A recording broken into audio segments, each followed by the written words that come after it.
लोही जे खीर थर जाबलू सिलसिले में बरसातनि खां पोइ नई गाज में 3 फुट पाणीअ जो वहिकिरो दाख़िल थी वियो आहे। नई गाज में 3 फुट पाणी दाख़िल थियण सबबि काछी जे आबादकारनि जे मुंहं ते मुरकूं अची वियूं आहिनि। आबादकारनि जो चवणु हो त पाणी अचण सबबि बरसाति ते ज़रई सरज़मीन लाइ उमीदूं वधी वियूं आहिनि।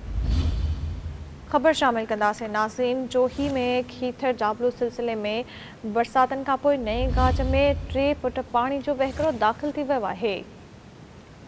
नई गाज में 3 फुट पाणी दाख़िल थियण सबबि काछी जे आबादकारनि जे मुंहं ते मुरकूं अची वियूं आहिनि। आबादकारनि जो चवणु हो त पाणी अचण सबबि बरसाति ते ज़रई सरज़मीन लाइ उमीदूं वधी वियूं आहिनि।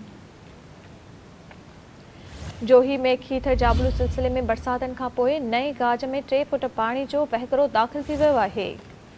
नई गाज में 3 फुट पाणी दाख़िल थियण सबबि काछी जे आबादकारनि जे मुंहं ते मुरकूं अची वियूं आहिनि।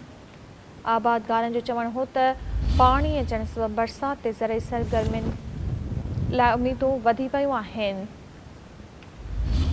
अहम ख़बर बाबति तव्हांखे आगाह कई पिया। जोही में खीथर जाबलू सिलसिले में बरसातनि खां पोइ नई गाज में 3 फुट पाणी जो वहिकिरो दाख़िल थी वियो आहे।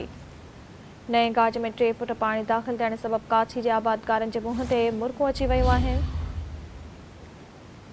आबादकारनि जो चवणु हो त पाणी अचण सबबि बरसाति ते ज़रई सरगर्मियुनि लाइ उमीदूं वधी वियूं आहिनि।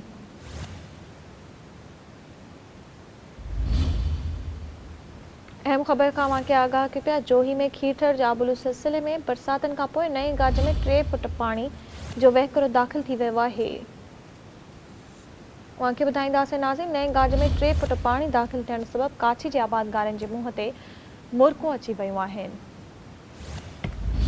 आबादकारनि जो चवणु हो त पाणी अचण सबबि बरसाति ते ज़रई सरगर्मियुनि लाइ उमीदूं वधी वियूं आहिनि।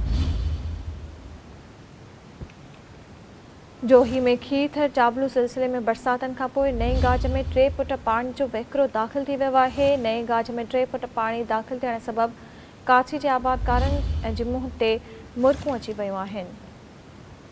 आबादकारनि जो चवणु हो त पाणी अचण सबबि बरसाति ते ज़रई सरगर्मियुनि लाइ उमीदूं वधी वियूं आहिनि।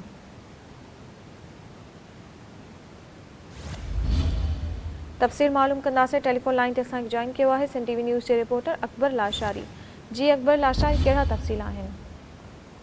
जी बिल्कुलु, कल शाम ऐं पूरी राति खां वठी खीरथर रेंज ते जेका बरसाति पई आहे उन सां नए गाज जेका आहे उन में पाणी दाख़िल थियो आहे, जंहिंजो वकिरो 3 फुट ॿुधायो पियो थो वञे। मां तव्हांखे ॿुधायां त अॻु में ई जेके गुज़िरियल ॾींहं जेके बरसातूं पियूं हुयूं उन में नए गाज जो का वहंदड़ आहे।